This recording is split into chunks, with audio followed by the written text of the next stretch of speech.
నమస్తే, welcome to 99 TV. Indo Pacific రీజియన్లో China ఒకవైపు, భారత్ ఒకవైపు. చైనా ఏమో తన మిలిటరీ బలగంతో, భారత్ ఏమో దౌత్యపరంగా.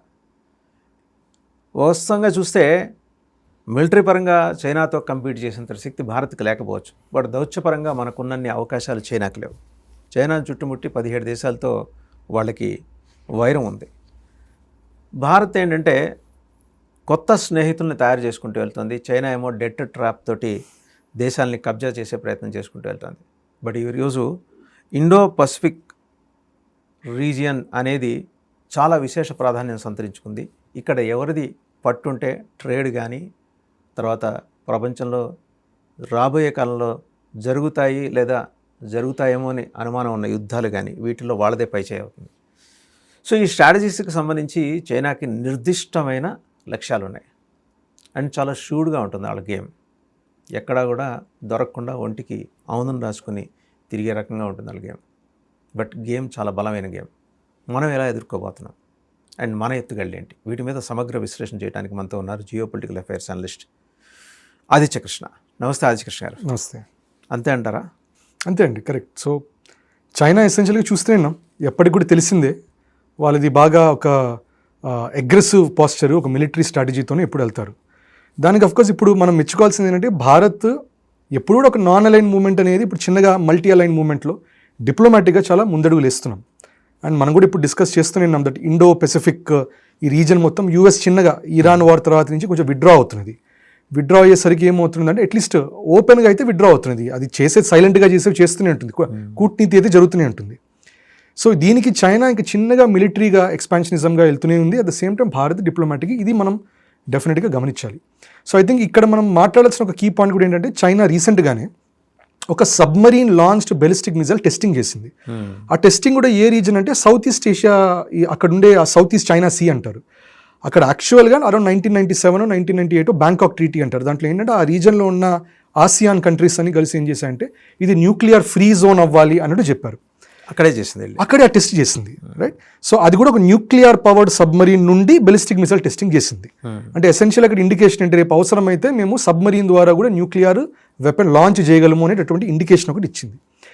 రెండో విషయం మనకు తెలిసిందే, నార్త్ కొరియా ఒక విధంగా ఇప్పుడు పాకిస్తాన్ యూఎస్ చెప్పింది చేస్తుంది అని ఎట్లా అనుకుంటాం, అట్లాగే నార్త్ కొరియా కూడా దాదాపుగా చైనా అని చెప్తే అదే చేస్తుంది, ఒక వ్యాసల్ స్టేట్ లాగానే చైనాకి. సో నార్త్ కొరియా వాళ్ళు కూడా రీసెంట్గా ఒక ఆల్మోస్ట్ ఐ థింక్ 5000 టన్ ఒక డిస్ట్రాయర్, ఒక మ్యాసివ్ నేవల్ వెజల్ కాంగ్కాన్ అని అది ఒకటి పెట్టి దానికి కూడా కిమ్ జాంగ్ ఉన్ పర్సనల్గా ఆయన వెళ్ళి దాంట్లో ఆర్టిలరీ ఫైలింగ్, ఎలక్ట్రానిక్ వార్ఫేర్ ఇవన్నీ చూసి దాని పబ్లిక్ డిస్ప్లే లాగా చేసి ఆయన వచ్చారు. సో ఇది కాకుండా మూడోది చైనా రష్యా కలిసి కూడా ఆ రీజన్లోనే అక్కడ ఉన్న సముద్రంలో మ్యారిటైమ్ నేవల్ ఎక్సర్సైజ్ రష్యాతో పాటు చేస్తున్నారు. సో ఓవరాల్ మీరు చూస్తే గేమ్ అంతా ఇంతకు ముందర ఇప్పుడు చైనా భారత్ అంటే మనం ఇప్పుడు లడాక్ అనుకుంటాం, అరుణాచల్ అనుకుంటాం, ల్యాండ్ బార్డర్స్ అనుకుంటాం. ఇప్పుడు కానీ చూస్తే రీసెంట్గా ఇరాన్ వార్ అప్పటి నుంచి మొత్తం ఫోకస్ అంతా కూడా మారేది సముద్రం మీదకి మారుతుంది. ఎందుకంటే అందరికి తెలిసిందే దట్ ఒక దేశం ఏదైనా ఒక సూపర్ పవర్ లాగాను ఎకానమీ లాగాను ఎదగాలంటే ట్రేడ్ రూట్ స్ట్రాంగ్ ఉండాలి. ఆ ట్రేడ్ రూట్ అంటే మనకు తెలిసిందే స్టేట్ ఆఫ్ మలకా ఒకటి, it's a very important point. అట్లాగే ఇండో పెసిఫిక్ రీజన్ అనేది it's a very important point. So China చేసే అగ్రెసివ్ స్టెప్స్ కనబడుతున్నాయి ఇప్పుడు. అయితే చైనా అంత అగ్రెసివ్గా వెళ్తున్నప్పుడు మరి మన దగ్గర ఉన్న ఎత్తుగడలు ఏంటి, మనం ఎలా వెళ్తున్నాం? సో మనకి ఒక సింపుల్ స్టాటిస్టిక్స్ ఏంటంటే చైనా మనము ఒక ఎకానమీ లాగా చూస్తే, ఎకానమిక్ పవర్ లాగా చూస్తే అట్లీస్ట్ $20-25 ట్రిలియన్ ఎకానమీ దాకా ఉన్నారు. మనం we're just touching $5 trillion. Economic size, military size, navy size, ఇది we can't really compare with China as on today. చిన్నగా మనం ఆ పాయింట్కి వెళ్తాం. మనం చేసేది డిప్లొమాటిక్గా చేస్తున్నాం. ఇప్పుడు అందరూ కూడా ఇండోనేషియా, ఆస్ట్రేలియా, న్యూజిలాండ్ విజిట్కి ఈ జూలైలో జరిగే విజిట్ మోదీజీది, ఇది చూస్తున్నారు. కానీ దీని ముందరే జూన్ ఎండింగ్లో సీషెల్స్ కూడా ఒక విజిట్ జరిగింది. సీషెల్స్ మీరు చూస్తే it's a very small island. In fact మీరు గూగుల్ మ్యాప్స్కి వెళ్ళి సీషెల్స్ అని కొడితే మీకు కనబడదు, అసలు జూమ్ ఇన్ చేస్తే కానీ కనబడదు సీషెల్స్. ఐ థింక్ 130,000 మంది జనాభా అంతే. It's very small place. అంటే మన లెక్కలో మాడితే ఒక డివిజన్ జనాభా కన్నా తక్కువే. అంతే. మల్కాజ్గిరి కాన్స్టిట్యూన్సీ అని కూడా లేదు అది. మల్కాజ్గిరి పెద్ద కాన్స్టిట్యూన్సీ. కరెక్ట్. అంత కూడా కాదు, అంటే ఒక హైదరాబాద్ అంతనే కాదు, కాన్స్టిట్యూన్సీ అంతా కూడా కాదు, ఒక చిన్న ఒక ఏరియా అంతే. Correct. It's very small area, కనబడదు కూడా. లైక్ ఒక అమీర్పేట ఆర్ ఎస్ఆర్ నగర్ అంతే. కరెక్ట్. అంతే. సో అది కూడా సోమాలియా దగ్గర ఉంది. సో మనం ఒక ఫస్ట్ స్టెప్ వేసింది సీషెల్స్కి వెళ్ళాం. సీషెల్స్కి వెళ్ళి అక్కడ మనం ఇన్ఫాక్ట్ యూపీఐ కూడా పుష్ చేసే ప్రయత్నం చేసాం, దట్ యూపీఐ అక్కడ కూడా యాక్సెప్ట్ చేయాలని. సీషెల్స్ అయిన తర్వాత ఇప్పుడు మనకు తెలిసిందే ఇండోనేషియాలో ఇప్పుడు వెళ్తున్నారు, అక్కడ మీటింగ్స్ జరుగుతున్నాయి. అక్కడ ఇండోనేషియాలో కూడా ఒక మేజర్ది ఏంటంటే మీరు గమనిస్తే మనకి వాళ్ళతో ఒక కాంప్రిహెన్సివ్ స్ట్రాటజిక్ పార్ట్నర్షిప్ ఉంది.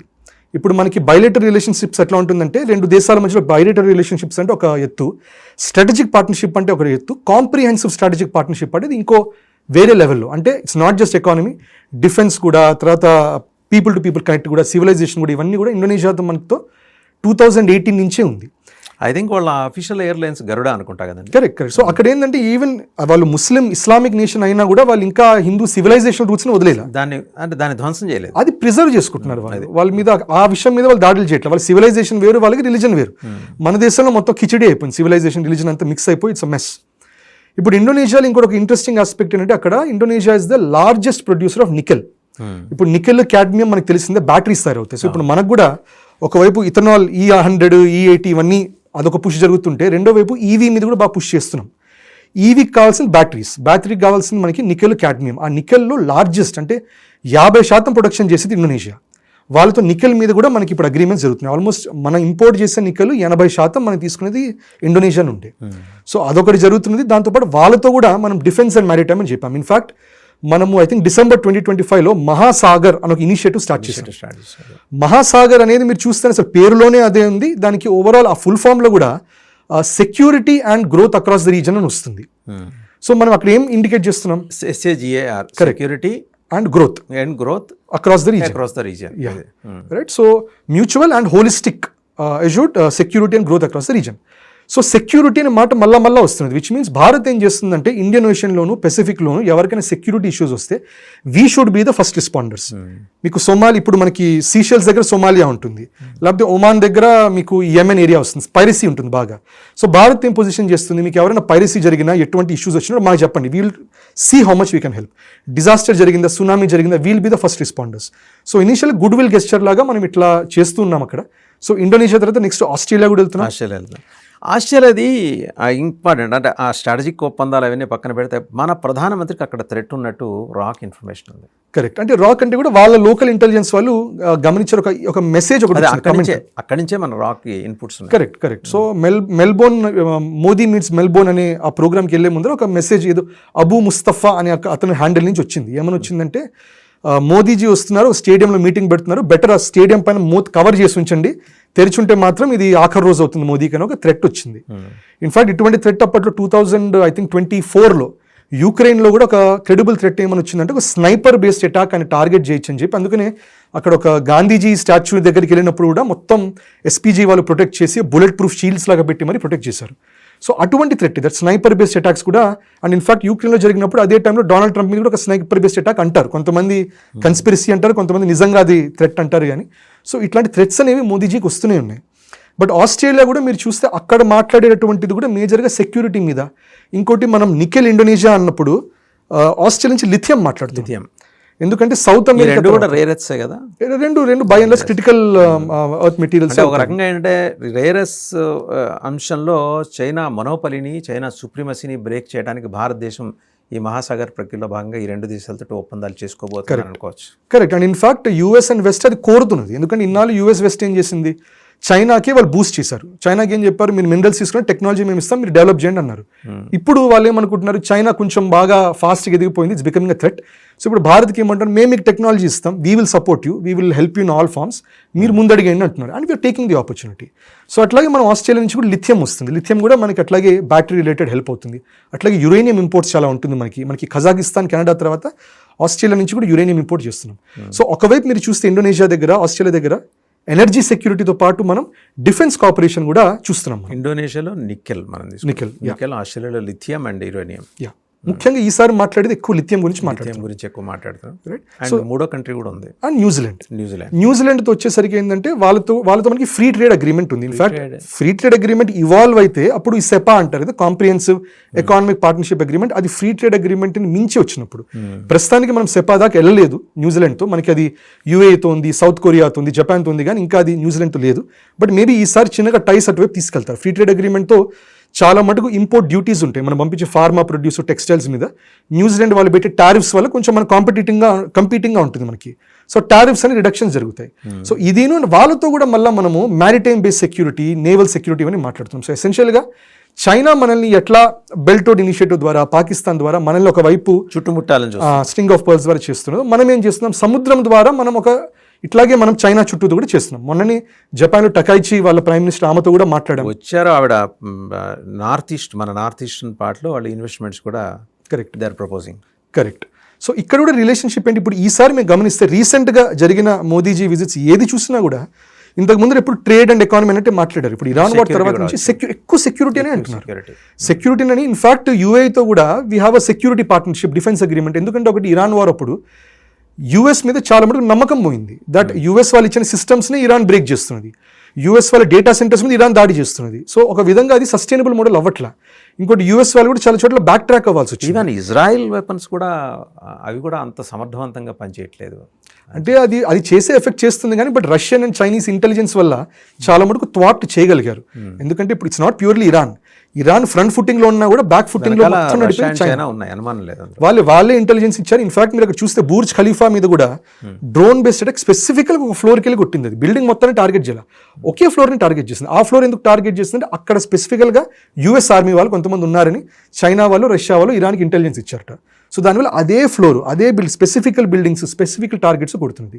సో దీనివల్ల యూఎస్ మీద ఒక నమ్మకం అనేది ఇరోడ్ అయింది. ఇన్ఫాక్ట్ యూరోప్ వాళ్ళు కూడా బై అండ్ లార్జ్ కొంచెం ట్రస్ట్ అనేది యూఎస్ మీద వదిలించుకుంటున్నారు. కరెక్ట్. అండ్ అందుకని యూఎస్ కూడా అంది సరే ఎటు నమ్మకం తగ్గుతుంది కాబట్టి ఇండో పెసిఫిక్ కమాండ్ కాదు, ఇక పెసిఫిక్ కమాండే, ఇండియన్ ఓషన్ మీ బాధ మీరు పడండి అన్నట్టు ఒక విధంగా వదిలేసినట్టే. But of course Diego Garcia అని ఒక ఐలాండ్ ఉంది సీషెల్స్ నుంచి కొంచెం మనకి లక్షద్వీప్ కింద, సీషెల్స్ కొంచెం ఈస్ట్కి వస్తుంది. డియేగో గార్సియాది కూడా చాగోస్ ఐలాండ్స్ అనే క్లస్టర్లో వస్తుంది. అది బేసికల్గా బ్రిటిష్ వాళ్ళు 1970s ఆక్రమించుకున్నట్టు. అది ఆక్రమించుకొని లోకల్గా ఉన్న వాళ్ళందరినీ ఏం చేశారు, వాళ్ళు ఉండడానికి అతి కష్టమైన పరిస్థితులు తీసుకొచ్చి వాళ్ళని ఎక్కడైనా ఊరు బయటికి వెళ్తే రానివ్వకుండా, లేకపోతే వాళ్ళకి ఫుడ్ వెళ్ళనివ్వకుండా, క్లోత్స్ వెళ్ళనివ్వకుండా అట్లా చేసి తరిమేశారు. 2025లో బ్రిటన్ వాళ్ళు ఫైనల్గా okay fine we're giving away Chagos islands to Mauritius అన్నారు. ఇది యూఎస్ వాళ్ళు ప్రొటెస్ట్ చేశారు, అంటే యూఎస్ గవర్నమెంట్ డియేగో గార్సియా పరిస్థితి ఏంటి అని. సో ఇప్పుడు డియేగో గార్సియా మీద కూడా చిన్నగా గ్రిప్ అనేది తగ్గుతుంది. అందుకని ఇక్కడ భారత్ అగ్రెసివ్గా సీషెల్స్ మీద, చిన్నగా మారిషియస్ మంచి రిలేషన్స్ అంటే మనం లక్షద్వీప్ వాళ్ళు మనతో ఇట్లా మారిషియస్ వాళ్ళు మనతో ఇట్లా చేసినప్పుడు మనం లక్షద్వీప్ని ప్రమోట్ చేసాం కదా, మళ్ళీ మారిషియస్ వాళ్ళతో చేతులు ఎందుకు కలిపామంటాం, మాల్డీవ్స్ వాళ్ళతో. సో అన్నప్పుడు కానీ మాల్డీవ్స్తో కలపాలి, ఎందుకంటే ఆ రీజనల్గా మనకి ఇండియన్ ఓషన్ మొత్తం మనం కంట్రోల్లోకి రావాలంటే మాల్డీవ్స్, మారిషియస్, సీషెల్స్, అట్లాగే అట్ ద సేమ్ టైం మీరు చూస్తే ఇక్కడ ఇండోనేషియా, మలేషియా, సింగపూర్ వీళ్ళతో మంచి రిలేషన్షిప్స్ ఉండాలి. అంటే there is a proposal, set proposal, అది నిజమో కాదు తెలియదు. ఇండోనేషియాలో we're going to have our own naval fleet. Correct, most likely ఉంటాయి. అంటే ఇది పార్ట్ ఆఫ్ ది అగ్రిమెంట్. మనం అందుకని కాంప్రిహెన్సివ్ స్ట్రాటజిక్ అగ్రిమెంట్ అనే వెంటనే ఇవన్నీ వస్తాయి. That we're allowed to have ships, లేకపోయినా రీఫ్యూవెలింగ్కి అలౌ చేయమని చెప్పడం, ఇవన్నీ అనేవి జరుగుతాయి. సో ఓవరాల్ మనం చూస్తే ఒకవైపు చైనా అగ్రెసివ్ మోడ్లో ఎంత వెళ్ళినా కూడా మనం డిప్లొమాటిక్ మోడ్లోనే చాలా మటుకు వెళ్తున్నాం. సో పిఓజేకి కూడా ఇప్పుడు ఏమేమి జరిగినా కూడా మనం కమెంట్స్ చూస్తూనే ఉన్నాం. భారత్ ఈ టైంలో కొంచెం ఆర్మీ ఫ్రంట్ ఫుటింగ్లో వెళ్ళిపోయి మనం పిఓజేకే వాపస్ తీసుకోవాలంటాం కానీ but end of the day government knows well and military establishment knows ఎప్పుడు తీసుకోవాలి తెలుసు. అప్పటిదాకా డిప్లొమాటిక్గా మెయింటైన్ చేస్తున్నాం, డిప్లొమాటిక్ సపోర్ట్ ఇస్తున్నాం, we're just observing it. So అట్లా ఎప్పుడు ఏం చేయాలనేది మనం ఆలోచించి చేయాలి ఇక్కడ.